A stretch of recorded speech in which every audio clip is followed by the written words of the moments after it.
Welcome to special interview. This is Rama Mandava. అసలు ఫిజియోథెరపీలో వచ్చిన అడ్వాన్స్డ్ టెక్నాలజీస్ ఏంటి, గతానికి ఇప్పటికీ ఫిజియోథెరపీలో ఎలాంటి కంపారిజన్స్ వచ్చాయి, అదేవిధంగా కరోనా తర్వాత ఫిజియోథెరపీలో ఎలాంటి విప్లవాలు మనం చూస్తున్నాం. సో ఈ అంశాలకు సంబంధించి ప్రముఖ ఫిజియోథెరపిస్ట్ డాక్టర్ అచ్యుత చంద్రప్రసాద్ గారు ఈరోజు R24 స్టూడియోలో ఉన్నారు. ఆయనతో మనం మాట్లాడదాం. ఫిజియోథెరపీలో వచ్చిన అడ్వాన్స్డ్ టెక్నాలజీస్ గురించి, అసలు ఫిజియోథెరపీ ఎలాంటి వాళ్ళకి అవసరం, ఈ సబ్జెక్ట్ గురించి మనం మరిన్ని విషయాలు తెలుసుకునే ప్రయత్నం చేద్దాం. సార్ నమస్తే. సార్ నమస్తే అండి. Welcome to R24 studio. Then Prasad garu, అసలు ఫస్ట్ ఆఫ్ ఆల్ చాలామందికి ఫిజియోథెరపీ అంటే, మనం బిఫోర్ దట్ ముందు మాట్లాడుకున్నట్టు ఇంటర్వ్యూ కంటే ముందు, ఫిజియోథెరపిస్ట్ని డాక్టర్స్ అనాలా లేకపోతే ఫిజియోథెరపిస్ట్లు అనాలా అనేది కూడా ఒక డౌట్ ఉంది. సో ఎలా చూడాలంటారు? సో దీనికి యాక్చువల్గా ఫిజియోథెరపీ అనేది పూర్వం నుంచే ఉందండి. దీనికి ఉప్పు కాపడాలు, నీళ్ళ కాపడాల దగ్గర నుంచి స్టార్టింగ్ నుంచే దీనికి ప్రాముఖ్యత ఉంది. అయితే ఏంటంటే సెకండ్ వరల్డ్ వార్ తర్వాత ఫిజియోథెరపీకి ఒక మంచి ప్రాముఖ్యత వచ్చింది. మేరీ మెక్మిలన్ అనే మదర్ ఆఫ్ ఫిజియోథెరపీ. సో అక్కడి నుంచి కొంత అవేర్నెస్ ఎక్కువ పెరగటం ద్వారా ఏంటంటే ఈ రోజున ఫిజియోథెరపీకి ప్రతి ఆపరేషన్ తర్వాత కానీ ముందు కానీ ఫిజియోథెరపీ ఇంపార్టెన్స్ అనేది చాలా ఎక్కువ. అండ్ యాక్చువల్గా ఈ ఫిజియోథెరపీ ఇంకా గ్రామాల్లోకి వెళ్ళాల్సింది కూడా ఉంది. అలాగే ఇందులో ఇవాళ వచ్చిన అడ్వాన్స్ టెక్నిక్స్ ద్వారా చాలామందికి చాలా రకాల బెనిఫిట్లు కూడా జరుగుతున్నాయి. అయితే ఫిజియోథెరపిస్ట్ని, ఈ క్వశ్చన్ ఏంటంటే ఫిజియోథెరపిస్ట్ని డాక్టర్ అనాలా థెరపిస్ట్లు అనాలా అని చెప్పేసి అంటే, ఇప్పుడు నర్సెస్ అంటున్నారు, ల్యాబ్ టెక్నీషియన్స్ని ల్యాబ్ అంటున్నారు, అండ్ పారామెడిక్స్ అంటున్నారు. ఫిజియోథెరపిస్టులని పేషెంట్లే డాక్టర్ గారు అని చెప్పేసి పిలుస్తున్నప్పుడు మాకు వేరే సర్టిఫికేట్ ఏం అవసరం లేదు. పేషెంట్స్ డాక్టర్ గారు అని చెప్పేసి అంటే వాళ్ళకి వైద్యం చేస్తున్నాం కాబట్టి వాళ్ళు డాక్టర్ గారు అంటంలో తప్పలేదు. వైద్యం చేసేవాడిని వైద్యుడు అంటారు. In the same way world health organisation ద్వారా మాకు వచ్చిన డయాగ్నోసిస్ చేసుకోవచ్చు, ట్రీట్మెంట్ చేయొచ్చు అని చెప్పేసి అనుకున్నప్పుడు ఖచ్చితంగా డయాగ్నోస్ చేసి ట్రీట్మెంట్ చేసే వాళ్ళని డాక్టర్లనే అంటారు. కానీ ఇక్కడ ఏంటంటే ఇప్పుడు ఉన్న ప్రస్తుతం సొసైటీలో కొంతమందికి కొన్ని రకాల భయాలు ఉన్నాయి. సో దానివల్ల ఏంటంటే మాకు డాక్టర్ అని పిలవటం వల్ల వాళ్ళకి ఎక్కడైనా ఇంపాక్ట్ ఏదైనా అవుతుందేమోనన్న భయమో ఏమో తెలియదు. బట్ మాది ఇండివిజువల్ ప్రొఫెషన్. మాకు సెంట్రల్లో ఫిజియోథెరపీ కౌన్సిల్ ఇంతవరకు ఫామ్ అయిపోవటం అనేది ఒక బాధాకరం. మాకు స్టేట్ కౌన్సిల్స్ కానీ, ఇప్పుడు నర్సింగ్ వాళ్ళకి nursing council and lab technician వాళ్ళకి ఫార్మసీ కౌన్సిల్ ఇలా ఎలాగైతే ఉన్నాయో, ఫిజియోథెరపీ కౌన్సిల్ అనేది కూడా ఒకటి సెంట్రల్ వైడ్ స్టేట్ వైడ్ కనుక ఫామ్ అయి ఉంటే మాకు ఇబ్బందులు ఉండేవి. అంటే ఎందుకంటారు ఈ సమస్య? మీకు కూడా ఇక్కడ నెంబర్ ఆఫ్ ఉన్నారు కదా ఫిజియోథెరపిస్ట్లు, ఎక్కడ చూసి ఆల్మోస్ట్ ఇండియా వైడ్ ఒకప్పుడు మైనారిటీ, ఇప్పుడు మెజారిటీ వైజ్లో చాలామంది ల్యాక్స్ ఆఫ్ పీపుల్ ఆల్రెడీ అయిపోయిన వాళ్ళు ఉన్నారు, కంప్లీట్ అయిపోయిన వాళ్ళు ఉన్నారు, ఆల్రెడీ జరుగుతున్నారు. డిపెండ్ అపాన్ నీడ్స్ కూడా. ప్రతి కాలేజీకి 50 సీట్స్ ఎవ్రీ 1 ఇయర్, 6 మంత్స్కి. ఇంతకుముందు 6 మంత్స్కి వచ్చేవాళ్ళు, ఇప్పుడు 1 ఇయర్కి. సో ఇప్పుడు థౌజండ్స్ ఆఫ్ మెంబర్స్ ఒక 6 మంత్స్కి 1 ఇయర్కి వచ్చేస్తుంటే, ఇంతమంది ఉన్న ప్రొఫెషన్కి కూడా మాకు కౌన్సిల్ లేకపోవడం ఏంటి అన్నది మాకు ఇంతవరకు అర్థం కాలేదు. చాలా రకాల ప్రయత్నాలు చేసాం, ధర్నాలు చేసాం. కానీ ఆ వేలో మేము ఒక ఫిజియో ఫౌండేషన్ ఆఫ్ ఇండియా అనే ఆర్గనైజేషన్ స్టార్ట్ చేసి దాని ద్వారా చాలా రకాల ప్రోగ్రామ్స్ చేసాం. కానీ గవర్నమెంట్స్ మరి ఫిజియోథెరపిస్టులకు మాత్రమే కౌన్సిల్ ఎందుకు ఇవ్వాలనుకోవట్లేదో మరి అర్థం కావట్లేదు. కానీ కౌన్సిల్ అనేది మాకు వచ్చి ఉంటే మాకంటూ అసలు ఎన్ని పోస్టులు ఉంటాయి, గవర్నమెంట్ పోస్టులు కూడా చాలా తక్కువ. ఒక డిస్టిక్ హాస్పిటల్కి 1-2 ఫిజియోథెరపీ పోస్టులు మాత్రమే ఉన్నాయి. సో దీనివల్ల ఏంటంటే ప్రతి 6 నెలలకి, సంవత్సరానికి థౌజండ్స్ ఆఫ్ మెంబర్స్ బయటకు వస్తుంటే గవర్నమెంట్ పోస్టులు కూడా లేకపోవటం, అండ్ ఫిజియోథెరపీ అయిపోగానే ఏం చేద్దాము, ఏం చేయాలో కూడా తెలియని పరిస్థితిలో ఉన్నారు ఫిజియోథెరపిస్టులు. సో మీరు ఎట్లా ఇంత జరిగిన తర్వాత కూడా సపరేట్ కౌన్సిల్ ఫామ్ చేసుకోలేకపోవడం అనేది ఎలా చూడాలంటారు? ఇప్పుడు అలైడ్ హెల్త్ కేర్ సైన్స్లో మాది కూడా ఒక ఇండివిజువల్ ప్రొఫెషన్ లాగా జాయిన్ చేశారు, కౌన్సిల్ అనేది లేకుండా. సో మాకంటూ అసలు స్పెషల్ కౌన్సిల్ అనేది ఉండాలనేది మా డిమాండ్. సెంట్రల్ వైడ్గా మేము అన్ని స్టేట్ అసోసియేషన్స్తో కూడా we collaborated and we done many more things అనమాట. కానీ ఈ కౌన్సిల్ తప్ప మిగతాది ఏదైనా చేసుకోండి అనే టైప్లో ఉన్నారు తప్ప గవర్నమెంట్స్ మాకు మాత్రం physiotherapy council, independent physiotherapy council మాత్రం ఇవ్వట్లేదు. మాకు గనక నిజంగా అది ఇస్తే మాకంటూ మా ఓన్ ఉంటుంది. ఎవరు ఇప్పుడు మీకు డాక్టర్ ఎందుకు ఇవ్వాలి అని ఒక వాళ్ళు, ఎందుకు ఇవ్వకూడదని మేము ఈ విధంగా పోరాటాలు అనేవి ఉండవు. 4.5 years కంప్లీట్ అయిపోయిన ఒక ఫిజియోథెరపిస్ట్ బయటకు వచ్చి ఎందులో మెంబర్షిప్ అవ్వాలో కూడా తెలియని పరిస్థితి. ఇటు చూస్తేనేమో పారామెడికల్ కౌన్సిల్ నుంచి పక్కకు తీసేశారు. పారామెడికల్ కాదంటున్నారు. మరి పారామెడికల్ కాదు, ఏ మెడికల్ కాదు అన్నప్పుడు ఫిజియోథెరపిస్టుల ప్రొఫెషన్ ఏంటి? ఒక పక్క ఏమో డాక్టర్ కాదంటారు.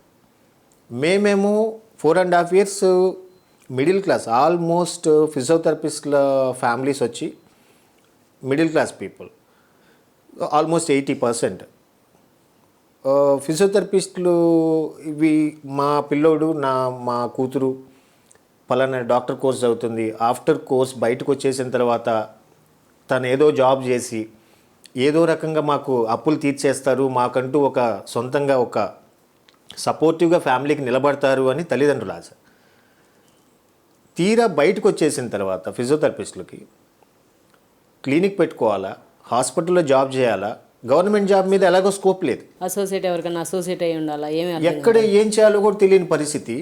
తీరా కోర్సు అయిపోయి బయటకు వచ్చిన తర్వాత ఆల్రెడీ ఫిజియోథెరపిస్ట్ ఒక డైల్మాలో ఉంటున్నాడు. హోమ్ విజిట్స్ చేయాలా, లేకపోతే జాబ్లో జాయిన్ అవ్వాలా. జాబ్లో జాయిన్ అయితే తక్కువ శాలరీ, హోమ్ విజిట్స్ చేద్దామంటే ట్రాన్స్పోర్ట్కే సరిపోద్దాము, మీకు సగం ట్రాన్స్పోర్ట్కి వెళ్ళిపోతుంది.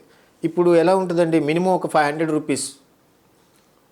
రూపీస్ పర్ విజిట్ ఛార్జ్ చేస్తే మనం ఏమనుకుంటామంటే మంత్లీ వచ్చేసరికి 15,000 అనేది ఎవరికైనా చెప్పుకుంటే తెలుసు, ఒకసారి చూస్తే పెద్ద అమౌంట్ లాగా కనిపిస్తుంది. కానీ ఇన్ బిట్వీన్ ట్రావెలింగ్ కానీ లేకపోతే పేషెంట్కే ఇబ్బంది అవుతుందో థెరపిస్ట్కే ఇబ్బంది అవుతుందో ఈ రోజుల్లో రాకపోయేసరికి ఓ 20 days కవర్ అవుద్ది, 10,000కి వస్తాయి. చూసే వాళ్ళకేమో 15,000 వస్తున్నట్టు ఉంటుంది ఒక పేషెంట్ మీద. ఇక్కడ వచ్చేసరికి ఏమో 10,000, అందులో 3,000 4,000 పెట్రోల్కి వీటికి ఖర్చులు పోతే 5,000. వీటితో ఏం సంపాదించాలి, తల్లిదండ్రులకి ఏం ఆన్సర్ చెప్పాలి? ఇలాంటి డైలమాల్లో ఫిజియోథెరపిస్టులు ఉన్నారు. అంటే you mean if council will be there then you will get individuality అంటే డెఫినెట్గా. ఇప్పుడు మాకు కౌన్సిల్ అనేది ఉంటే మాకంటూ కొన్ని రైట్స్ ఉంటాయి, మాకంటూ మేము కొన్ని మాకు ఫిజియోథెరపిస్టులకు అనుకూలమైనటువంటి ఒక డిజైన్ ఉంటుంది, ఒక ప్రోటోకాల్ సిస్టమ్ ఉంటుంది. ఇప్పుడు సపోజ్ ఫిజియోథెరపిస్టులు హోమ్ విజిట్లకు వెళ్తారు. హోమ్ విజిట్లకు వెళ్ళినప్పుడు almost by travelling something accident జరిగింది. చాలామంది పూర్ పీపుల్ ఈ మధ్యలో హోమ్ విజిట్లకు వెళ్తూ యాక్సిడెంట్లో చనిపోయిన వాళ్ళు ఉన్నారు. వాళ్ళకి ఎవరు? కనీసం ఒక సపోర్టివ్ సిస్టమ్ లేదు. అండ్ ఫిజియోథెరపిస్టులు ఒక పేషెంట్కి వెళ్ళారు, ఒక ఫ్రాక్చర్ కేసు. ఆ పేషెంట్కి చేస్తున్నప్పుడు మాకేం పేషెంట్ మీద తరతరాల కోపాలు కాదు, వీఆర్ ట్రీటింగ్ హిమ్, మేము ట్రీట్మెంట్ చేస్తున్నాం. సంథింగ్ ఏదో జరిగింది అక్కడ. పేషెంట్స్కి ఎలా ఉంటుందంటే బాగా చేస్తే దేవుడు అంటారు, ఇఫ్ సంథింగ్ విల్ హ్యాపెన్ నువ్వే చేసావు అంటారు. Sensitive issue. సో ఆ టైంలో ఒక ఫిజియోథెరపిస్ట్కి సపోర్టివ్ సిస్టమ్ ఏది? It's a medical legal case అవుతుంది. సో ఆ టైంలో ఇలాంటి వాటిలో ఉండాలి అని చెప్పేసి అంటే మాకంటూ కొన్ని సమస్యలు ఉన్నాయి. ఆ సిచ్యువేషన్ వచ్చి మీరు ఇండివిజువల్గా ఫైట్ చేసుకోవాల్సిందే, మాకు వేరే ఆప్షన్ లేదండి. ఇఫ్ సంథింగ్ ఫిజియోథెరపిస్టులకి సంబంధించి అసలు స్టేట్ వైడ్ ఎన్ని జాబులు ఉన్నాయి, ఎక్కడెక్కడ ఉన్నాయి, ఎందులో ఉండొచ్చు, ఎందులో ఉండకూడదు అంటే ప్రతిదానికి ఒక కౌన్సిల్ రిప్రజెంటేటివ్ ఉంటుంది మినిస్ట్రీకి. ఇప్పుడు నర్సింగ్ పోస్టులు ఇద్దామనుకున్నారు, నర్సింగ్ పోస్టులు ఇద్దాము అనుకుంటే nursing council of India nursing council వాళ్ళని పిలిచి మీకు ఎక్కడెక్కడ ఉన్నాయి, ఏమేమి ఉంటున్నాయి, ఇంకా ఎన్ని వేకెన్సీలు కావాలని అడగటంలో ఉంది. మమ్మల్ని మాది ఎవరిని అడగాలి? ఒక కౌన్సిల్ లేదు అసలు. ఏ డిపార్ట్మెంట్లో ఎంతమంది ఉన్నారో తెలియదు.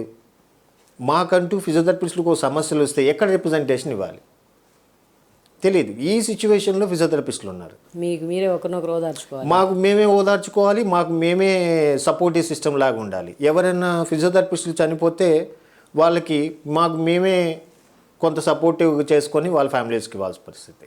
అంతేగాని ఇప్పుడు మిగతా స్టేట్స్లో చూస్తే గవర్నమెంట్ కాలేజెస్ ఉన్నాయి, ఫిజియోథెరపీకి గవర్నమెంట్ కాలేజెస్ ఉన్నాయి. మన ఇక్కడ ఏపీలో కానీ తెలంగాణలో కానీ గవర్నమెంట్ కాలేజే లేదు. ఇప్పుడు ఇన్ని వేల మంది బయటకు వచ్చేటప్పుడు కనీసం మాకు ఫిజియోథెరపిస్టులకు ఒక దారి చూపించగలగాలి. ప్రతివాడు కోర్స్ అయిపోగానే క్లినిక్ పెట్టుకుందామా, హాస్పిటల్ జాయిన్ అవుదామా, హోమ్ విజిట్లు చేసుకుందామా అనే ఆలోచన తప్ప ఒక గవర్నమెంట్ జాబ్ వైపు చూసే పరిస్థితి లేదు మాకు. అంటే మీరందరూ కలిసి ఇట్లా యూనిక్గా వాయిస్ వినిపించే ప్రయత్నం అయితే చేయట్లేదా? ఒకటే వాయిస్ ఎన్నిసార్లు ఎంతమందికి వాయిస్లు వినిపించినా నెక్స్ట్ ఏదన్నా చూద్దామనే టైపే కానీ అసలు మా సమస్యల గురించి ఒక మినిస్ట్రీలో కానీ వాటితో చర్చించాలంటే మాకంటూ కౌన్సిల్ లేనప్పుడు రిప్రజెంటేషనే లేదు. ఇప్పుడు అంటే ఇప్పుడు చిన్న ఎగ్జాంపుల్ కదా ప్రసాద్ గారు, మనకి గాంధీ హాస్పిటల్లోనూ ఎక్కడో చోట చూడాలి డాక్టర్లు కూర్చుంటున్నారు ధర్నా కంటేనే మంత్రులతో సహా విజిట్ చేసే సిచ్యువేషన్ ఉంటుంది ఖచ్చితంగా ఫిజియోథెరపిస్ట్ని ఎవరు పట్టించుకునే పరిస్థితి లేదు కదా. సో మీ దగ్గరికి వచ్చేటప్పటికి ల్యాక్ ఆఫ్ అంటే ఇక్కడ ఏంటంటే ఫిజియోథెరపిస్ట్ది ఎందుకు దే ఆర్ నాట్ కేరింగ్ అంటే ఇట్స్ నాట్ ఎమర్జెన్సీ సర్వీస్.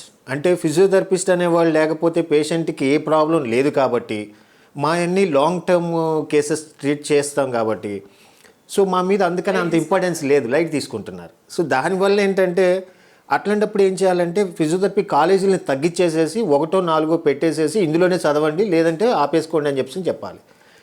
మనం ఇన్ని కాలేజెస్ ఇచ్చి ఇన్ని కాలేజెస్ నుంచి బయటకు వచ్చే ఒకసారి ప్రొఫెషనల్ థెరపిస్టులకి మనం ఎటువంటి ఆపర్చునిటీస్ చూపించకపోతే ఎవరు ఎక్కడికి వెళ్ళాలి? అసలు ఆఫర్స్ విషయంలో కూడా క్లారిటీ లేదు. ఇప్పుడు సిచ్యువేషన్ ఎలా అయిపోయిందంటే I'm the president of physio foundation of India, many members they are calling me like అన్న నా వెనకమాల ఒకటి క్లినిక్ పెట్టాడు, నా పక్కనే ఒకటి క్లినిక్ పెట్టాడు, నా ఎదురుగా ఒకటి క్లినిక్ పెట్టాడు అంటే కాంపిటీషన్ మా మీద క్రియేట్ అవుతుంది. ఇప్పుడు మీరు వెళ్ళి 500 అంటే ఇంకొకటి వచ్చి నేను 300కే చేస్తా అనే పరిస్థితి. అంటే దీనివల్ల ఏమవుతుందంటే ప్రొఫెషన్ అనేది ఒక రకంగా ఒకరినొకళ్ళు డిస్రెస్పెక్ట్ చేసుకునే పరిస్థితి అయిపోయింది. కొంతమంది ఏంటి ఎలాగా ఇప్పుడు సిచ్యువేషన్ బాగలేదు, ఇంట్లో ఫోర్స్ ఉంది, నువ్వు డాక్టర్ అన్నావు అదన్నావు ఇదన్నావు మేము ఎంత ఖర్చు పెట్టాము, తీరా నువ్వు బయటకు వచ్చి మాకు ఏదన్నా చేస్తావు అంటే నువ్వు అసలు ఏం చేయకుండా అంటే ఫిజియోథెరపిస్ట్ బయటకు వచ్చాడు, హోమ్ విజిట్కి వెళ్దామా దీనికి వెళ్దామా అంటే తక్కువ శాలరీస్ ఉన్నాయి, తక్కువ ఛార్జెస్, ఇప్పుడు ఎక్కువ ఛార్జ్. ఇంట్లో ఫోర్స్ ఉంది, నేను ఒక విజిట్కి వెళ్ళి 1000 రూపీస్ అడగలేం. ఎందుకు అంటే అడిగితే ఇంకొక ఆప్షన్ ఉంటుంది అక్కడ, కేసు వెళ్ళిపోతుందేమన్న ఉద్దేశంతో 500 అని చెప్పించి ఒకటి 300కో, 300 అని చెప్పించి ఒకటి 250కో ఇలా వెళ్ళాలి. దీనివల్ల కొంతమందికి ప్రొఫెషన్లో ఏమవుతుంది, ఎందుకు మీరు ఇంత తక్కువ ఛార్జ్ చేస్తున్నారని ఎవరి బాధలు వాళ్ళకు. Course complete 4.5 years, almost MBBS 5 years ఉంటుంది, మాది 4.5 years. ఓన్లీ ఎమర్జెన్సీ సర్వీస్ లేకపోవడం వల్లే, ఎమర్జెన్సీ సర్వీస్ కాకపోవడం వల్లే మాకు ఇంత ట్రబులా. దానికి కూడా మేమేం అడుగుతున్నామంటే PHCలు ఉన్నాయి. సో PHCలలో MBBS డాక్టర్స్ అక్కడ అంతమందిని పెట్టలేకపోతే ఫిజియోథెరపిస్ట్లకి almost anatomy, physiology, all medical అవగాహన ఉంది. ఒక 6 months ఎమర్జెన్సీ కోర్స్ పెట్టండి, మిమ్మల్ని అక్కడ సబ్స్టిట్యూట్ చేయమంటున్నారు. ఓకే, ఒక పక్క ఫిజియోథెరపీ అయిపోతుంది, ఒక పక్క ఎమర్జెన్సీ సర్వీస్ అయిపోతుంది. Almost all lack of doctors కూడా ఉన్నారు చాలా చోట్ల. అదే ఇప్పుడు అయితే ఇప్పుడు ఫిజియోథెరపిస్టులని పెట్టాలంటే గవర్నమెంట్ పరంగా ఎలా ఇబ్బంది ఉందంటే ఒక MBBS డాక్టర్ని అయితే కొద్దిపాటి అమౌంట్తో అక్కడ వాళ్ళని ప్లేస్ చేయొచ్చు. ఒక ఫిజియోథెరపిస్ట్ని పెట్టాలి అనేసరికి 2 నుంచి 5 లక్షల రూపాయల మిషనరీ పెట్టాలన్న ఆలోచన అయిపోయింది. వాళ్ళ ఇబ్బందులు వాళ్ళకు ఉన్నాయి, ఇన్ ద సేమ్ వే ఫిజియోథెరపిస్టులకు ఉండే ఇబ్బందులు అయిపోయినాయి. కాకపోతే ఇప్పుడు పరిస్థితి ఎలా ఉందంటే ఫిజియోథెరపిస్టులు చదివిన తర్వాత వాళ్ళ సొంత కాలం మీద వాళ్ళు నడబడాలి తప్ప ఎవరి సపోర్టు రాదు. ఇప్పుడు చాలామంది బయటికి వచ్చేవాళ్ళు నెక్స్ట్ ఏం చేయాలి మాకు గైడెన్స్ ఇవ్వండి, ఏం చేయాలో బయటకు వచ్చినోడికే తెలియనప్పుడు నీకెలా గైడెన్స్ ఇస్తాడు.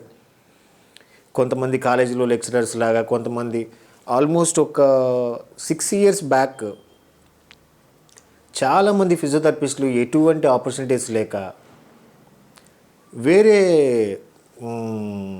ఫీల్డ్స్లోకి డైవర్ట్ అయిపోయారు. కొంతమంది మెడికల్ కోడింగ్ అని, మెడికల్ ట్రాన్స్క్రిప్షన్ అని, లేకపోతే ఇంకోటని. అప్పుడు మాకు చాలా బాధ వేసింది, ఇదేంటి ఇంత ప్రొఫెషన్ ఇంత కష్టపడి చదువుకొని తీరా బయటకు వచ్చిన తర్వాత ఇలా ఫ్రెండ్స్ అంతా డిఫరెంట్గా వెళ్ళిపోతుంటే. అప్పుడు అంటే మాకు ఫిజియోథెరపీ చదువుకునేటప్పుడు బుక్స్లో ఉన్న ఈ ఎలక్ట్రోథెరపీ అండ్ కొంత సబ్జెక్టే కాకుండా అడ్వాన్స్ టెక్నాలజీ ఉంది. అయితే మాకేమనిపించిందంటే ఈ ఫిజియోథెరపిస్టులు మామూలుగానే మెడికల్లో కొంత ఈగో ఉంటుంది. ఒకరినొకళ్ళు డౌట్స్ ఏదన్నా ఉన్నా లేకపోతే ఇది ఉండదు. ఎందుకు అంటే వాళ్ళకు అదో రకమైన ఇది ఉంటుంది. ఏంటి వీడు చెప్తే నేను చేయాలా, లేకపోతే వీడు నాకు చెప్పేవంత కూడా ఏదో ఒకటి ఉంటుంది. సో దానివల్ల ఏంటంటే నాకు కూడా ఒకటి అనిపించింది, పేషెంట్స్ కూడా బాగా అలవాటు అయిపోయింది. అల్ట్రాసౌండ్ ఉందా, ఓ 5 minutes పెట్టండి, ట్రాక్షన్ ఉంటే ఒక 7 kgs వేసి ఓ 2 minutes పెట్టి తీసేయండి అనే టైప్లో అయిపోయింది. సో ఎలాగో పేషెంట్ మాతో పాటు మినిమంగా ఒక 1/2 hour స్పెండ్ చేయాలి. ఇదేం మిషను అదేం మిషను అని చెప్పేసి కనుక్కొని వెళ్ళేసి అల్ట్రాసౌండ్ పెట్టించుకొని వచ్చేసాయని చెప్పేసానంటే వాళ్ళ ట్రీట్మెంట్ వాళ్ళే చెప్పుకునే పరిస్థితి అయిపోయింది. అట్లాంటప్పుడు ఫిజియోథెరపిస్టులు అంటే గౌరవం లేని పరిస్థితి అయిపోయింది. ఇలా కాదు. ఆ టైంలో ఎలా ఉండేదంటే ఎలక్ట్రోథెరపీతో అయితేనే అయినట్టు, లేదు అంటే ఇంకా మేము చేయాల్సినవన్నీ చేసాం, మీకు రికవరీ రావట్లేదు, దెన్ యువర్ చాయిస్, వస్తే రండి లేదంటే తేను. సో ఆ టైంలో నేనేమనుకున్నా అంటే it's not a good way, ఇంకా ఉంది. సో దాన్ని మనం ఇంట్రడ్యూస్ చేయాలి అన్న ఉద్దేశంతో then I started physio foundation of India. All workshops, advanced therapy techniques మీద workshops, throughout India, workshops, courses, conferences. Till now 93 workshops pan India we organised అండి. Advanced ఇది pan India we have a good network. Our members almost 25 members దాదాపు ఉన్నారు, team of members. ఏ స్కిల్లో ఎవరైతే the best resource persons in India or outside India, any international candidate, వాళ్ళని మనం ఇండియాకి తీసుకొచ్చి డిఫరెంట్ ప్లేసెస్లో కొత్త కొత్త టెక్నిక్స్ మీద, ఇటు ఫిజియోథెరపిస్టులకి అవగాహన వర్క్షాప్లు అండ్ వాళ్ళకి ప్రాక్టికల్గా అండ్ ఎవిడెన్స్ బేస్డ్ పేషెంట్ని తీసుకొచ్చి పేషెంట్ మీద పేషెంట్ మీద చేపించేసి వాళ్ళకి ఎవిడెన్స్ బేస్డ్ అనమాట. ఇప్పుడు నేను ఒకటి నేర్చుకోవాలి అంటే అది నిజంగా రేపు పొద్దున్న నా పేషెంట్కి అప్లై చేస్తే వాడికి రిలీవ్ వస్తుందా లేదా అన్నది ఒక డౌట్ ఉంటుంది. అందుకని మనం చేసే ప్రతి వర్క్షాప్లు, కాన్ఫరెన్స్లు, కోర్సులు అన్నీ కూడా ఎవిడెన్స్ బేస్డ్ చేస్తాం. సో వాళ్ళకి ఈ ఫిజియోథెరపిస్టులు అందరూ కూడా మా వాళ్ళు వచ్చి అటెండ్ అయ్యి దానిలో నేర్చుకొని, ఇక్కడ ఒక విలేజ్లో ఒక ఫిజియోథెరపిస్ట్ ఒక న్యూ స్కిల్ అప్డేట్ అయితే ఆ గ్రామం మొత్తానికి కూడా ఉపయోగపడుతుంది. So he will do wonders. So దానివల్ల మాకు ఒక it's a good passion on my profession అనమాట. So 93 workshops pan India and 7 national international conferences we organised. ప్రతి స్టేట్ నుంచి ఒక స్పీకర్ని తీసుకొని 10 మంది స్పీకర్లతో డిఫరెంట్ టాపిక్స్ మీద. ఎందుకంటే college is different and conference is different. కాలేజ్లో ఏవైతే చెప్తారో వాటికి ఎక్స్ట్రా ఇంకా అడ్వాన్స్డ్గా ఏమున్నాయి, ఎలా చేయొచ్చు. సో అది థౌజండ్స్ ఆఫ్ మెంబర్స్ని గ్యాదర్ చేసి కాన్ఫరెన్సెస్ ఆర్గనైజ్ చేయటం. దీనివల్ల ఏంటంటే చాలామంది అప్డేట్ అయ్యారు. ఇవాళ ఇప్పుడు నేను ఒక ఎలక్ట్రోథెరపీ పెట్టినందుకు ఛార్జ్ చేసేదానికన్నా నేను మాన్యువల్గా స్కిల్ చేసేదానికి ఛార్జ్ ఎక్కువ. ఎందుకంటే పేషెంట్స్ కూడా ఇవాళ ఎలా ఉన్నారంటే, పూర్వం ఉండేది 50 రోజులు ఫిజియోథెరపీకి రావాలండి, ఒక 6 నెలలు ఫిజియోథెరపీకి రావాలండి అంటే ఆ రోజుల్లో వచ్చారు. ఈ రోజుల్లో అంత టైం లేదు, పేషెన్స్ కూడా లేదు. 2 days టైం ఉంది. 2 days టైంలో నాకు నెక్ పెయిన్ ఉంది, నువ్వు ఏం చేస్తావు వచ్చే, యూ ఛార్జ్ ఇట్, నాకు రిలీవ్ చేయాలి, 2 daysలో నాకు టైం లేదు. ఇలా ఉన్నప్పుడు ఏంటంటే అడ్వాన్స్ టెక్నిక్స్తో బాగా యూజ్ ఉంది. డ్రై నీలింగ్ అని, కప్పింగ్ థెరపీ అని, టేపింగ్ థెరపీ అని, ఐఏఎస్టీఎం అని, ఇప్పుడు కొత్తగా ఆస్టియోపాత్ అని, కైరోప్రాక్ట్. మొన్న ఇటాలియన్ 3 instructorsని తీసుకొని వచ్చి ఇక్కడ బెంగళూరులో ఆర్గనైజ్ చేసాం. 30 members ప్రొఫెషనల్ ఫిజియోథెరపిస్టులు అటెండ్ అయ్యి నేర్చుకున్నారు. యాక్చువల్లీ ఇది సిలబస్లో ఉందా లేదా అనేది పక్కకి, నా ఉద్దేశం ఏంటంటే నా ఫెల్లో ఫిజియోస్, నా ప్రొఫెషన్లో నా ఫ్యామిలీ మెంబర్స్ ఫిజియోథెరపిస్టులు ఎవరు కూడా ఏ పేషెంట్ దగ్గర నాకు ఇది రాదండి అని చెప్పి అనకూడదు. ఎవ్రీథింగ్ నాకు వచ్చి ఉండాలి ఒక ఫిజియోథెరపిస్ట్ అంటే.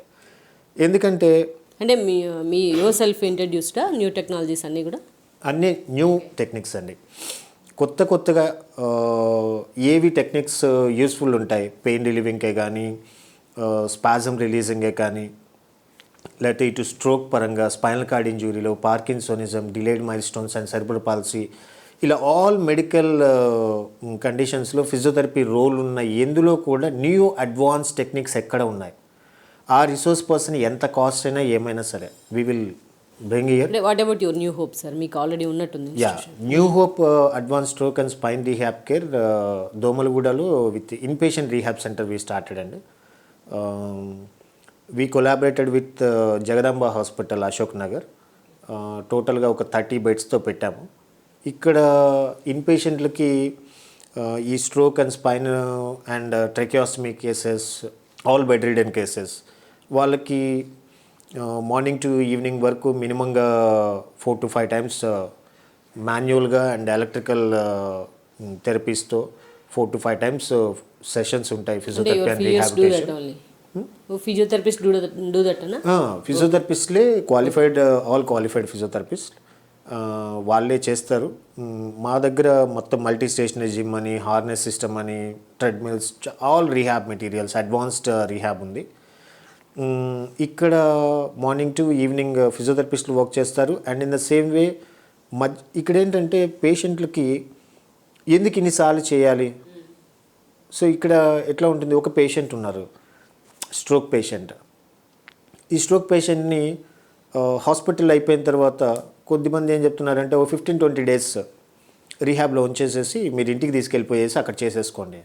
సో పేషెంట్స్ ఎలా అనుకుంటున్నారంటే ఓ అయితే ఇక్కడ పడిపోయిన కాలు చేయి ఓ 15-20 డేస్ రీహాబ్లో ఉండగానే వాళ్ళు ఆ కాలు చేయి సెట్ చేసేస్తారు, మనం ఇంటికి పోవటమే అని వాళ్ళు అనుకుంటారు. తీరా ఇక్కడికి వచ్చిన తర్వాత సార్ ఈ కండిషన్ ఇది, ఈ 15-20 డేస్లో మీకు ఇది కాదు, మినిమం మనమేమో 6 to 8 months golden period, 6 to 8 monthsలో మినిమంగా తను లేచి బాత్రూమ్ దాకా వెళ్ళి రాగలిగే పరిస్థితిని మేము తీసుకొస్తాము. ఇంకా కొంత మేజర్ అడ్వాన్స్ రికవరీ కావాలి అని చెప్పేసానంటే it will take 1 year. Doctor అక్కడ 15 రోజులు 20 రోజులు చెప్తే ఈయన 6 నెలలు 8 నెలలు చెప్తున్నాడు, సంవత్సరం చెప్తున్నాడు, వీళ్ళంతా తినేస్తున్నారని వాళ్ళ ఫీలింగ్. కానీ ఇక్కడ చాలామందికి ఏంటంటే almost 60 years, 70 years, 80 years stroke patient. వీళ్ళకి వాళ్ళ ఏజ్ని బట్టి చిన్నపిల్లలు పెద్దవాళ్ళు సేమ్ అండి. వాళ్ళకి చిన్న నొప్పి ఎలాగైతే ఇబ్బంది పడతారో వీళ్ళకి కూడా చిన్న నొప్పి కూడా బాధే. అయితే ఇక్కడ మనం హౌస్ విజిట్ చేస్తాం. పేషెంట్ రిలేటివ్స్ ఎలా ఉంటుందంటే గబగబా ఏదో రకంగా ఎరగదీసేసి మీరు మా అమ్మగారిని మా నాన్నగారిని గబగబా లేపి నడిపించేసేస్తే మేము మా పనులు చూసుకుంటామనే టైప్లో వాళ్ళు ఆలోచిస్తారు. కానీ ఇక్కడ పరిస్థితి ఎలా ఉంటుందంటే పేషెంట్ సాటిస్ఫాక్షన్ లేకుండా పేషెంట్ టాలరెన్స్, పెయిన్ టాలరెన్స్ ఎంత ఉంది, ఎంతవరకు చేయాలి, ఎంతవరకు తట్టుకోగలరు అనేది చూసి మేము చేస్తాం. కానీ మీ ఆనందం కోసం మేము వాళ్ళని ఎరగతీయలేం. ఎందుకంటే అది పేషెంట్తో పాటు మేము ఉంటాం కాబట్టి మాకు ఒక ఫ్రెండ్లీ బాండ్ ఉంటుంది. ఒక ఇంట్లో వాళ్ళకి చెప్పుకోలేని బాధ కూడా మాతో చెప్పుకుంటారు వాళ్ళు. ఎందుకంటే మా ఫాదర్ ఒక మాట చెప్పేవాళ్ళు, పేషెంట్ బాధ అర్థం కావాలి అంటే డాక్టర్ అనేవాడు పేషెంట్ బాడీలోకి పరకాయ ప్రవేశం చేస్తే కానీ వాడి బాధ అర్థం అవుతుంది. అసలు ఆ పేషెంట్ బాధ ఏంటో తెలియకుండా నువ్వు వాడిని ఎరగదీసేసి నేను అది చేసేస్తా ఇది చేసేస్తా అంటే కొంతమంది కొంత అడుగుతారు, అచ్యుత గారు ₹1,00,00,000 ఇస్తా నన్ను రికవరీ చేసేయండి, మీకు ఏయో కొన్ని టెక్నిక్స్ తెలుస్తాయి కదా అంటే. వాళ్ళు ఏమనుకుంటారంటే వీళ్ళకి ఏయో కొన్ని టెక్నిక్లు తెలుస్తాయి, మమ్మల్ని లేపి నడిపించేయటం వీళ్ళకి తెలుసు, కానీ దే ఆర్ డిలేయింగ్ అనుకుంటారు కమర్షియల్ పర్పస్ కోసం. Miracles done by only God అండి. మనము వాళ్ళ ఫంక్షనల్ యాక్టివిటీస్ని, డైలీ యాక్టివిటీస్ని ఇంప్రూవ్మెంట్ చేసి మినిమల్గా వాళ్ళ పనులు వాళ్ళు చేసుకునేదాకా తేగలం. కానీ నేను అందుకని చాలామంది నన్ను ఇలా అడిగినప్పుడు, లేకపోతే కొంత మా బాధలు చాలా ఉన్నాయి త్వరగా చేయండి అనుకున్నప్పుడు, మాకు 4.5 years ఫిజియోథెరపీకి సంబంధించి కోర్స్ పెట్టారు. ఇదంతా study regarding all exercises, electrotherapy, all techniques. ఆ లాస్ట్ 6 months మాకు మంత్రాలకు గనక 6 months కోర్స్ పెట్టినట్టయితే మేము ప్రయత్నం చేసి చివరిలో ఓ మంత్రం వేసేసి వీళ్ళని రికవరీ చేసేవాళ్ళం. అలా కాదు. సో ఇక్కడ ఇంట్లో ఏ పేషెంట్కి వర్కౌట్ కాదండి. ఇంట్లో మనమేమనుకుంటామంటే కొద్ది ఖర్చులన్నీ కలిసి వస్తాయి అని చెప్పేసానండి. పేషెంట్కి ఎలా ఉంటుందంటే ఎక్కడైతే కొద్ది రోజులు ఉంటారో ఇంకా అదే వాళ్ళ వరల్డ్ అనుకుంటారు. ఫ్లెక్సిబిలిటీ వచ్చేస్తుంది. ఇంకా నేను ఇక్కడ నుంచి కదలను, నా జీవితం ఇంతే, నాకు ఇంప్రూవ్మెంట్ రావు, నేను ఇంతే ఉంటాను. 1-4 రోజులు ఫిజియోథెరపిస్టులు కోఆపరేట్ చేస్తారు, 4 రోజుల తర్వాత పెయిన్ స్టార్ట్ అవుతాయి. ఇవాళ వద్దు, రేపు ఫంక్షన్ ఉంది, ఎల్లుండి చుట్టాలు వస్తున్నారు, ఈ 4 రోజులు రావద్దు, వీళ్ళది ఇది అయిపోతుంది.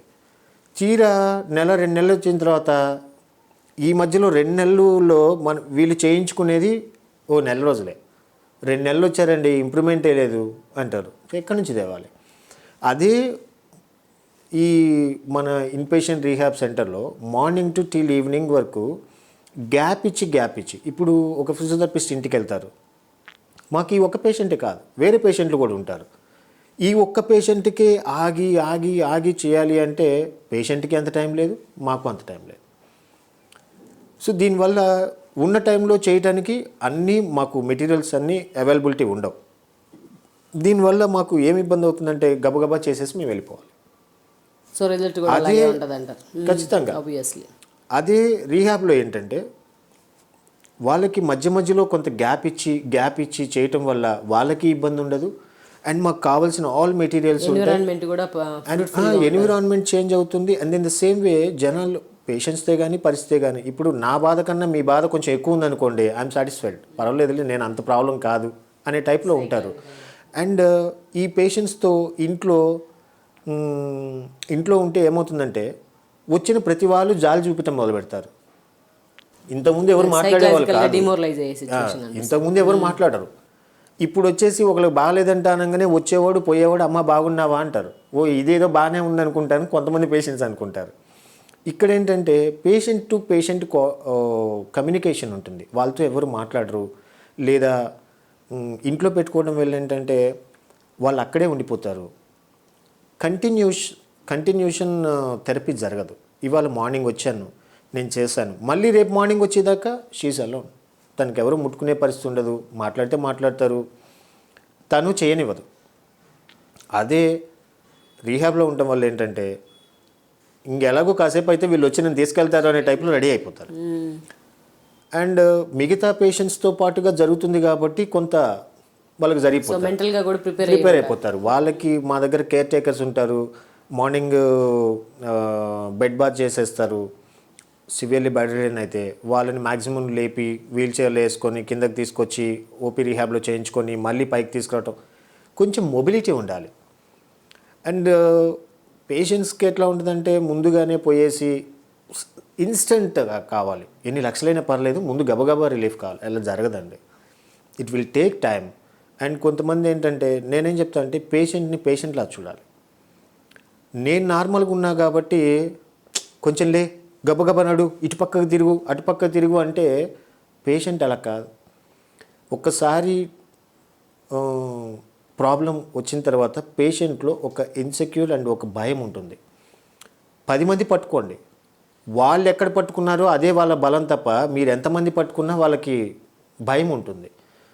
కానీ నార్మల్గా పేషెంట్ రిలేటివ్స్ ఏం ఫీల్ అవుతారంటే ఎందుకు ఇంత భయం, మేము ఉన్నాం కదా, మేము చేసాం కదా అంటే నువ్వు ఎంతమంది ఉన్నా వేస్ట్. వాళ్ళ దాకా వస్తే కానీ వాళ్ళకి తెలియదు. నేను అదే చెప్తా, పేషెంట్ బాధ అర్థం చేసుకోవాలి. కానీ నేను బాగున్నా కాబట్టి ఎదుటోడికి ఎన్నైనా చెప్పొచ్చు, కానీ వాళ్ళ బాధ అర్థం చేసుకొని వాళ్ళు ఎంతవరకు తట్టుకోగలరు.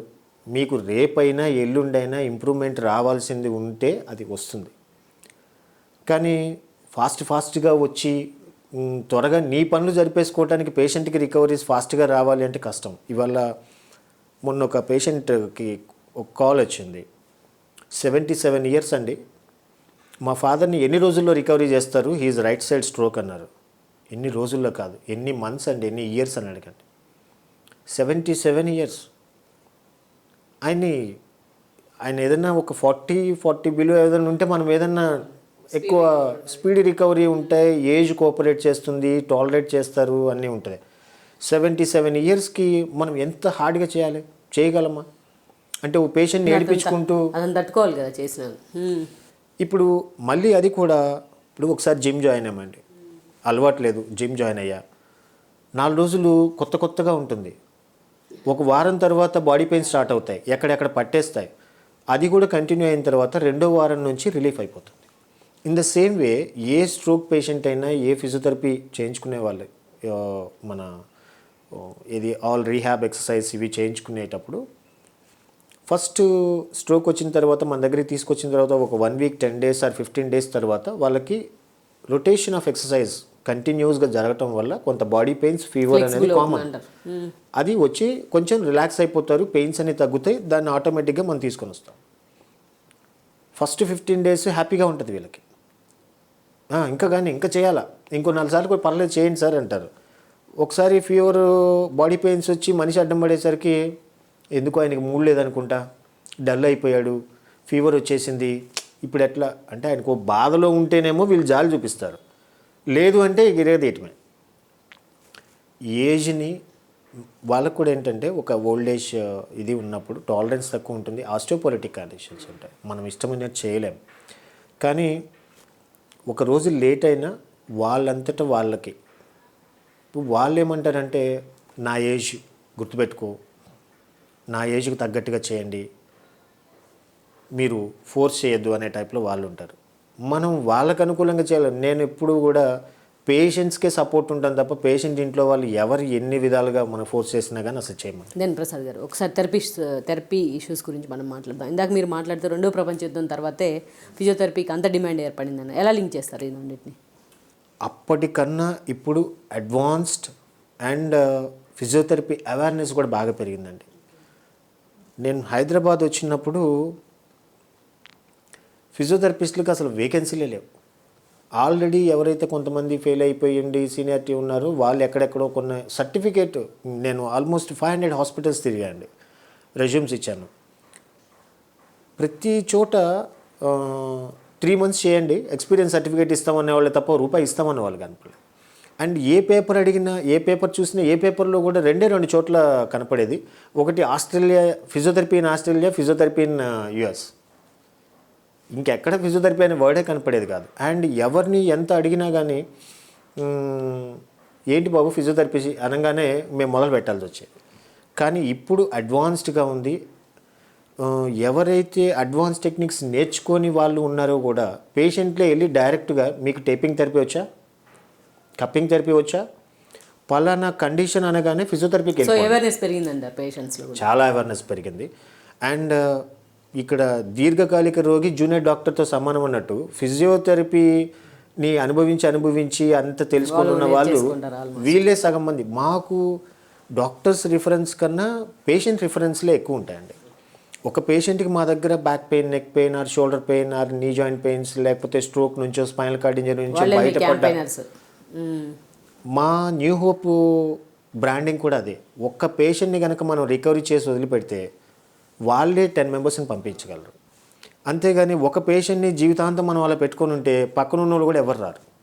దెన్ ప్రసాద్ గారు, మీరు మెయిన్ రీహాబ్కి ఫిజియో కంటే డిఫరెన్స్ ఏం చెప్తారు? రీహాబిలిటేషన్ అంటే ఇప్పుడు మనం క్యాన్సర్ రికవరీ పేషెంట్స్ కూడా రీహాబ్ సెంటర్స్ ఉంటాయి. సో దానికి దీనికి మెయిన్ డిఫరెన్స్? ఫిజియోథెరపీ మెయిన్గా పెయిన్ మేనేజ్మెంట్.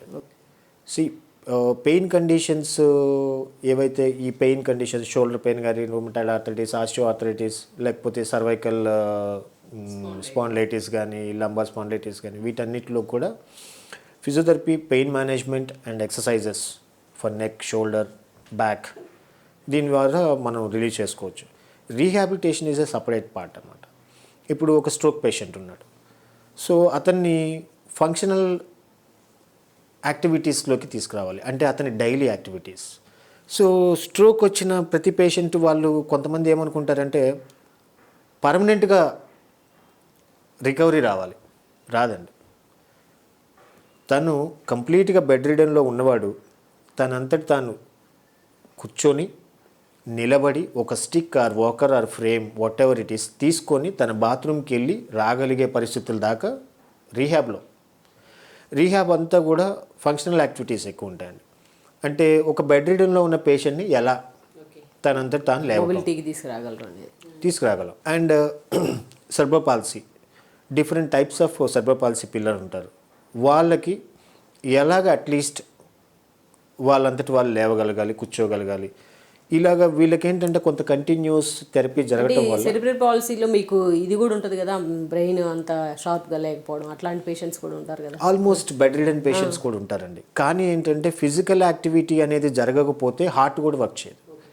మీకు ఏది బ్లడ్ ఒకసారి కిందకి పంప్ అయిన తర్వాత మళ్ళీ పైకి రావాలి కదా. ఇక్కడ ఏంటంటే మనం ఫిజియోథెరపీ రీహాబిలిటేషన్ ప్రోగ్రామ్స్ మనం కంటిన్యూస్గా స్టార్ట్ చేస్తున్న రోజులు కూడా మజిల్ బల్క్ మెయింటైన్ అవుతుంది, రక్త ప్రసరణ జరుగుతుంది, జాయింట్లు స్టిఫ్నెస్ రాకుండా కంట్రాక్చర్స్ ఫామ్ అవ్వకుండా మెయింటైన్ అవుతాయి. దీనివల్ల హార్ట్ కూడా పనిచేస్తుంది. ఇది జరిగినన్ని రోజులు పేషెంట్కి ఎటువంటి ఇబ్బంది లేకుండా వాళ్ళు ఉంటారు. లేదు ఇవేమి జరగట్లేదు అనుకున్నప్పుడు ఏంటంటే కొద్దిగా ముందుగా వాళ్ళకి డెత్ హ్యాపెన్స్ అనమాట. అంటే ఇవాళ ఆటిజం లాంటి వాటికి కూడా ఫిజియోథెరపీని ప్రిఫర్ చేస్తున్నారు. ఎస్, ఆటిజం వీటిల్లో సెన్సరీ ఇంటిగ్రేషన్స్ అంటే ఇక్కడ ఏంటంటే ఫిజియోథెరపీ ఇప్పుడు పార్ట్స్ అయిపోయిందండి. ఇప్పుడు న్యూరో, ఇది మయోస్కెల్టల్ అని, తర్వాత స్పోర్ట్స్ అని, అండ్ పెడాట్రిక్. ఈ పెడాట్రిక్లో కూడా సెర్బ్రల్ పాలసీ ఒకవైపు అండ్ ఇంకోవైపు సెన్సరీ ఇంటిగ్రేషన్ అని, తర్వాత డిఫరెంట్ ఉన్నాయి. ఇందులో ఆక్యుపేషనల్ థెరపీ కూడా యాడ్ ఆన్ అవుతుంది. సో డిఫరెంట్గా ఉండటం వల్ల ఏంటంటే అంటే ఒకప్పుడు మేజర్ సబ్జెక్ట్స్ అన్నీ కూడా ఇప్పుడు క్రౌడ్ పెరగటం వల్ల డివైడ్ అయిపోతున్నాయి. ఇప్పుడు ఒకప్పుడు ఫిజియోథెరపిస్ట్ రిక్వైర్డ్ అనేసేవాళ్ళు, ఇప్పుడు న్యూరో ఫిజియోథెరపిస్ట్ కావాలి, మాన్యువల్ థెరపిస్ట్ కావాలి, సెన్సరీ ఇంటిగ్రేషన్ చేసిన వాళ్ళు కావాలి, ఇట్లా వచ్చింది. అయితే ఏంటంటే ఏ ఫిజియోథెరపీకి రావాలి, చేయించుకోవాలి అంటే ఏదైనా సరే ఏంటంటే ఎర్లీ ఐడెంటిఫికేషన్ అండి. ఇప్పుడు పేషెంట్స్ ఎలా ఉంటుందంటే ఒక షోల్డర్ పెయిన్ వచ్చింది, నెగ్లెక్టెడ్ షోల్డర్ పెయిన్ వచ్చింది, కొంచెం మనం పేషెంట్కి తను తిరగగలుగుతున్నాడు అంటే హీ వోంట్ ఆ పెయిన్ని పట్టించుకోరు. ఎప్పుడైతే తిరగలేని పరిస్థితి వచ్చి నా వల్ల కావట్లేదు అనుకుంటారో అప్పుడు కూడా ఏం చేస్తారంటే ఇంట్లో జెండు బాము లేకపోతే వాళ్ళకి తెలిసిన ఏమైనా మెడిసిన్ ఉంటే వేసుకుంటారు. దాని తర్వాత కూడా కంటిన్యూ అవుతుంది అనుకుంటే మెడికల్ షాప్ వాళ్ళ దగ్గరికి వెళ్తారు, డాక్టర్ దగ్గరికి వెళ్ళరు. మెడికల్ షాప్కి కూడా ఒక నెల అయిపోయింది ఇంకా తగ్గట్లేదు అనుకున్నప్పుడు then they will go to the doctor దగ్గరికి వెళ్ళి ఆ డాక్టర్ మళ్ళీ ఫిజియోథెరపీ రిఫర్ చేసేదాకా ఫిజియోథెరపీకి టచ్ లేదు. ఫిజియోథెరపీకి వచ్చేసిన తర్వాత ఇప్పుడు డాక్టర్ని ఒకసారి కన్సల్టేషన్ ఒకే 4 మాటలతో అయిపోతుంది. ఫిజియోథెరపిస్ట్తో రోజు ఉంటాం కదా, 4 రోజులు అయిందండి నేను రాబట్టి ఇంకా నాకు ఇంప్రూవ్మెంట్ రాలేదు అంటే, నువ్వు ఫస్ట్ పెయిన్ వచ్చినప్పుడు జెండు బామ్ రాసుకొని ఉన్నప్పుడు ప్రాబ్లం లేదు, ఓన్ మెడికేషన్ వాడినప్పుడు ప్రాబ్లం లేదు, ఫార్మసీ మెడికేషన్ వాడినప్పుడు ప్రాబ్లం లేదు, డాక్టర్ని కలిసినప్పుడు ప్రాబ్లం. ఇక్కడ ఏంటంటే మేము ఎక్కువ వాళ్ళతో టైం స్పెండ్ చేయడం వల్ల ఏంటంటే మమ్మల్ని క్వశ్చనింగ్ ఎక్కువ, 4 రోజులు అయింది ఇంకా రికవరీ రాలేదు అని చెప్పేసానంటే it depends on the severity. ఇన్ని రోజులు పర్ఫెక్ట్ థెరపీ లేకుండా పర్ఫెక్ట్ మెడికేషన్ లేకుండా ఉన్నప్పుడు ఏంటంటే ఆల్మోస్ట్ సివియారిటీ రీచ్ అయిపోతుంది. దెన్ ప్రసాద్ గారు, ఇప్పుడు ఏదైతే రొమటాయిడ్ ఆర్థరైటిస్ కేసెస్ అప్పుడు 10లో 1 ఉంటే ఇప్పుడు ఆల్మోస్ట్ ప్రతి ఇంట్లో మనం అది గమనిస్తున్నాం కదా. సో మీరు ఆర్థరైటిస్ కంటే మీరు మజిల్ థెరపీనే ఎక్కువ ఉంటుంది కదా. సో ఆర్థరైటిస్ కంటే డిఫరెంట్ రీహాబ్ అంటే ఎలా ఉంటుంది? అంటే రుమటాయిడ్ ఆర్థరైటిస్ తర్వాత ఈ ఆస్టియో ఆర్థరైటిస్ వీటన్నిటిలో కూడా ఏంటంటే రుమటాయిడ్ ఆర్థరైటిస్ అన్నోన్ కాజ్ అండి. ఎందుకు వస్తుంది, ఎవరికి వస్తుంది ఇంతవరకు ఎవరు కనుక్కున్నది లేదు. దానికి ఏంటంటే ఒకటి ఫిజియోథెరపీ ద్వారా అందులో డిఫార్మిటీస్ ఫామ్ అవ్వకుండా మెయింటైన్ చేయటం ఒకటే మెయిన్. కానీ రెగ్యులర్ ఎక్సర్సైజ్ ఇవి మెయింటైన్ చేసుకుంటూ డిఫార్మిటీస్ ఫామ్ కాకుండా చేయటమే తప్ప దాని సివియారిటీ డిపెండెన్స్లో మనం ఎంత మెయింటైన్ చేసినా ఇవి రావాల్సినవి వస్తాయి. My mother expired with rheumatoid arthritis. ఒకసారి అవేంటంటే సీజనల్ స్వెల్లింగ్స్, పెయిన్స్ ఉంటాయి అండ్ ఏదైనా ఫుడ్ పడకపోయినా ప్రాబ్లమ్స్ స్టార్ట్ అయిపోతాయి. వాటిల్లో నేను యాజ్ ఎ ఫిజియోథెరపిస్ట్గా నేను మా మదర్లో డిఫార్మిటీస్ ఎంత కరెక్ట్ చేసుకుందామని చూసినా రూమటాయిడ్ ఆర్థరైటిస్ అంతే అండి. Genetical problem. ఎస్, జెనెటికల్ అని కూడా చెప్పలేం, కానీ 8 years తర్వాత ఏ ఏజ్లోనే రావచ్చు. అది మరి ఎట్లా వస్తుందన్నది తెలియదు కానీ బట్ ఇట్స్ హ్యాపెన్ అనమాట. ఆస్టియో ఆర్థరైటిస్ అంటే ఇప్పుడున్న అడ్వాన్స్డ్ టెక్నాలజీ ద్వారా నీ రీప్లేస్మెంట్ జరుగుతున్నాయి. నిజంగా అది ఒక gift for old age people అండి. బిఫోర్ ఇయర్స్ మోకాళ్ళ మీద లేచి నడవలేక వాళ్ళ వెయిట్ ఎక్కువైపోయి కంప్లీట్ బెడ్ రిడన్ ఇంకెవడూ పట్టించుకునే పరిస్థితుల్లో ఈ నీ రీప్లేస్మెంట్స్ ద్వారా రావటం ద్వారా ఏంటంటే ఫాస్ట్గా రికవరీస్. ఇప్పుడు ఎవరైతే చేయించుకున్నప్పుడు అక్కడక్కడ ఫ్రెండ్స్ అయిపోయి వీళ్ళంతా కాశీ యాత్రలని ఆ యాత్రలని ఇప్పుడు ఇంతకుముందు దాకా గదిలో ఉండిపోయిన వాళ్ళంతా ఇప్పుడు బయటకు వచ్చి బయట తిరగాల్సిన పరిస్థితి అయిపోయింది. But it's good. అంటే ప్రసాద్ గారు ఎస్పెషల్లీ మనం ఇందాక చెప్పుకున్నట్టు ఇప్పుడు చాలా చోట్ల మనం న్యాచురోపతి బోర్డ్స్ చూస్తున్నాం, న్యాచురోపతి కమ్ ఫిజియోథెరపీ అని చెప్పి. సో మీరు దీన్ని ఇంప్లిమెంట్ కూడా చేస్తారా మీరు ఫిజియోథెరపీ? మాది రీహ్యాబ్లో అన్ని స్పెషాలిటీస్ ఉండాలనేది నా కోరిక కూడా. కాకపోతే ఏంటంటే మనం ఇక్కడ ఫినాన్షియల్ సబ్జెక్ట్ చూడాలి. మనకి ఫుల్ ఫ్లెడ్జ్డ్ పెట్టాలి అనుకుంటే చాలా ఉంటాయి. కాకపోతే ఏంటంటే వన్ బై వన్ మనం ఇంట్రడ్యూస్ చేసుకుంటూ రావాలి. రీహాబ్లో మాకు ఉన్న దగ్గర ఇప్పుడు మా దగ్గర స్పీచ్ థెరపీ కానీ ఫిజియోథెరపీ అండ్ ఈ నర్సింగ్ కేర్, డాక్టర్ కేర్ ఇవన్నీ కూడా ఉన్నాయి.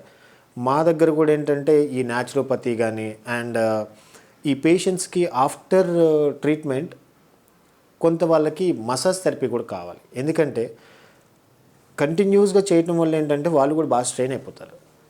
సో అలాంటి వాళ్ళకి ఈ మసాజ్ థెరపీ కానీ కొంత వాళ్ళకి రిలాక్స్డ్గా ఉండేలాగా కూడా రావాలి. ప్రసాద్ నేను అదే అడుగుదాం అనుకుంటున్నాను. ఈరోజు చాలా మనం సిటీలో చూసాం చాలా మసాజ్ సెంటర్స్ ఫిజియోథెరపీ అని చెప్పి కూడా బోర్డు పెట్టేస్తున్నాయి కొన్ని మసాజ్ సెంటర్స్. సో ఇక్కడ ఎలా అయిపోయిందంటే కొంతమంది సెలూన్ షాప్ వాళ్ళు ఫిజియోథెరపీ అని పెడుతున్నారు, స్పెషల్ ఎడ్యుకేటర్స్ కొంతమంది ఫిజియోథెరపీలు చేస్తున్నారు, బ్యూటీషియన్స్ చాలా మంది ఫిజియోథెరపీ అని పెడుతున్నారు, ఈవెన్ కొంతమంది ప్లంబర్స్ ఎవరైతే 4 ఎక్సర్సైజులు నేర్చుకోవటం వాళ్ళు ఫిజియోథెరపిస్టులు అయిపోయారు. దీనివల్ల ఏంటంటే ఆల్ దీస్ ఫేక్ ఫిజియోస్ వల్ల మా ప్రొఫెషన్కి చాలా దెబ్బ అవుతుంది. ఇక్కడ ఒక క్లయింట్ ఇదేంటంటే పేషెంట్స్ ఎలా చూస్తారంటే ఎవరు డబ్బులు తక్కువకి వస్తారా అన్నది చూస్తారు. But that is wrong.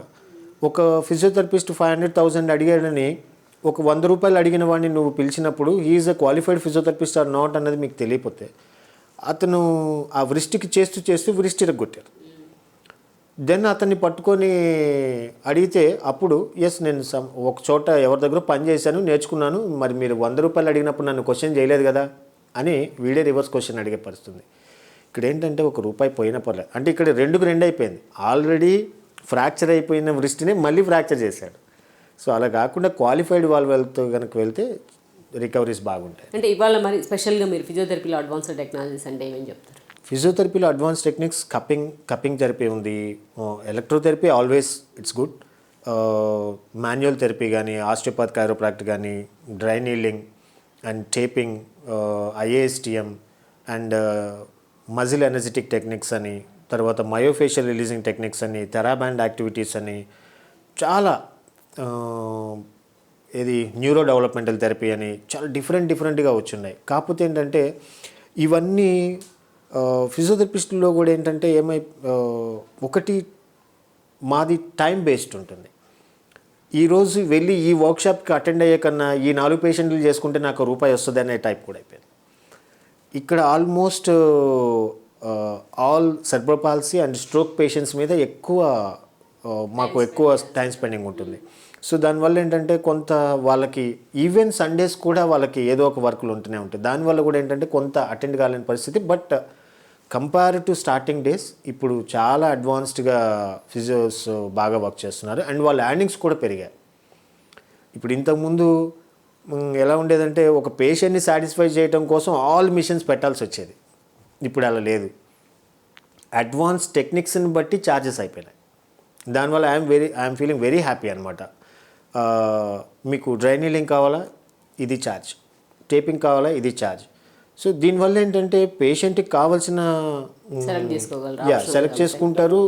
ఇక్కడ ఏమవుతుందంటే అండి నేను ఎలక్ట్రోథెరపీ పెట్టాను, ఎక్సర్సైజ్ చేశాను, you are not getting any relief. Then నాకు అడ్వాన్స్ స్కిల్స్ ఉన్నాయి. నేను మాన్యువల్ థెరపీ పెడతాను, లేకపోతే డ్రై నీలింగే పెడతాను, కప్పింగే పెడతాను, ఫైర్ కప్పింగ్ చేస్తాను. నీకు ఏదో ఒకటి చేసి మీకు తగ్గించాలి. నా ఎయిమ్ అది. మీకేంటి నువ్వు ఏం చేస్తే నాకెందుకు, నాకు ఏదో రకంగా రిలీఫ్ చేస్తే నా వర్క్ నేను చేసుకుంటాను. ఎందుకంటే ఇప్పుడున్న బిజీ షెడ్యూల్ ఎలా అయిపోయిందంటే మీరు హాట్ వాటర్తో ఫర్మెంటేషన్ చేసుకోండి అంటే నాకు అంత టైం లేదు, కానీ మీరు ఒకవేళ ఏమన్నా మీ దగ్గర అవైలబిలిటీ ఉంటే చెప్తే నేను ఇటు వెళ్ళేటప్పుడు వచ్చి పెట్టించుకొని పోతాననే టైప్ ఉంది. అంటే వేడి నీళ్ళు కూడా కాచి పెట్టుకోలేని పరిస్థితులు అయిపోయినాయి. అంటే ఓన్ హెల్త్ చూసుకునే పరిస్థితి లేదు. ఇక్కడ నేనేం చెప్తా అంటే every day is a sports day అండి. మినిమంగా 5 to 10 minutes ఆర్ 15 minutes డేలో మంది కాదనుకొని ఎర్లీ మార్నింగ్ మినిమల్గా ఎక్సర్సైజ్ చేయగలిగితే సగం రోగాలను దూరం చేసుకోవచ్చు. బికాజ్ మిగతా మెడిసిన్స్ కాదు, ఎక్సర్సైజ్ ఇస్ ద మెడిసిన్ అనేది మెయిన్ కావాలి. ఎందుకంటే మీరు చూడండి, ఎవరైనా ఈవెన్ సీనియర్ సిటిజన్స్ కానీ లేకపోతే మిగతా వాళ్ళు కూడా డాక్టర్ ఏదైనా 4 ట్యాబ్లెట్లు ఇస్తే టైం ప్రకారం అవి వేసుకుంటారు. 1-2 మర్చిపోతే నిన్న అది మర్చిపోయాను, ఇవాళ ఇది వేసుకోలేదు అనే టెన్షన్ ఉంటుంది. అదే ఫిజియోథెరపిస్టులు ఒక 5 ఎక్సర్సైజ్లు చెప్తే రెండో రోజుకి అందులో 3 గుర్తుంటాయి. ఒక వారం రోజుల తర్వాత అసలు ఫస్ట్ది ఏంటో తెలియదు, చివరిది ఏంటో తెలియదు. అది లాస్ట్ టైము మీరు ఏదో చెప్పారండి, మాకు ఒకసారి బొమ్మలు పంపిస్తారా అండి. అంటే అసలు మెయిన్ ఇంపార్టెంట్ అయినవి పక్కన పడేసి నేను ఎందుకు ఎక్సర్సైజ్ కూడా అని చెప్తా అంటే, ఎక్సర్సైజ్ చేయటం వల్ల మజిల్ స్ట్రెంథనింగ్ అవుతుంది. ఇక్కడ లోపల స్కెల్టన్ సిస్టమ్ ఉంది, దానిపైన మజిల్ సిస్టమ్ ఉంది. సో మజిల్స్ని కనుక మనం స్ట్రెంథన్ చేసుకుంటే బోన్ మీద పడాల్సిన ప్రెషర్ని ఇవి కంట్రోల్ చేస్తాయి. లేదు అంటే బోన్ మీద డైరెక్ట్గా ప్రెషర్ పడితే డీజనరేషన్ ఉంటుంది. దానివల్ల అరుగుదల, ఇక్కడ అందులో కూడా ఒక అనుమానాలు ఉన్నాయి. బోన్ అరిగింది అనగానే సర్జరీకి వెళ్ళాలంటారు. 5 feet ఉన్న వాళ్ళు 4 feet రారండి, అంత అరుగుదల అక్కర్లేదు. వెంట్రుకంత అరిగినట్టే. కాకపోతే ఏంటంటే ఇక్కడ ఇంకొక ఇది కూడా ఏంటంటే నరానికి కండరానికి తేడా తెలియదు, ఒక ప్రాపర్ అవేర్నెస్ లేదు, ప్రాపర్ గైడెన్స్ లేదు. ఇక్కడ నరం పట్టింది అనగానే నరాల డాక్టర్ని ఎత్తుతారు. సో ఇట్లా కొన్ని ఉన్నాయి. కాకపోతే ఇంకా పబ్లిక్ అవేర్నెస్, మెడికల్ క్యాంప్స్ ఇంకా బాగా జరిగితే అంటే ప్రతి వాళ్ళు కూడా ఏంటంటే ఇప్పుడు ఆల్రెడీ ఆఫ్టర్ కరోనా చూశారు లైఫ్. నేను అదే అడగబోతున్నాను, కరోనా తర్వాత ఇంకా మీకు చాలామంది పేషెంట్స్ కూడా ఎక్కువైనట్టున్నారు, different types. After corona post Covid strokes ఎక్కువ. ఇప్పుడు మేము యాక్చువల్గా చదువుకుందంతా కూడా ఒక స్ట్రోక్ అనగానే 50 years అబో, 60 years అబో, 80 years. ఇప్పుడు 30+లో ఈ విధంగా స్ట్రోకులు వస్తుంటే నిజంగా ఆ ఏజ్ వాళ్ళంతా కూడా భయపడాల్సిన పరిస్థితి అవుతుంది. అంటే ఎందుకు అంత ఎఫెక్టెడ్ అని చెప్పేసానంటే, ఇప్పుడు ఒక రకంగా కరోనా తర్వాత హెల్త్ అవేర్నెస్ ఇంకా బాగా పెరిగింది.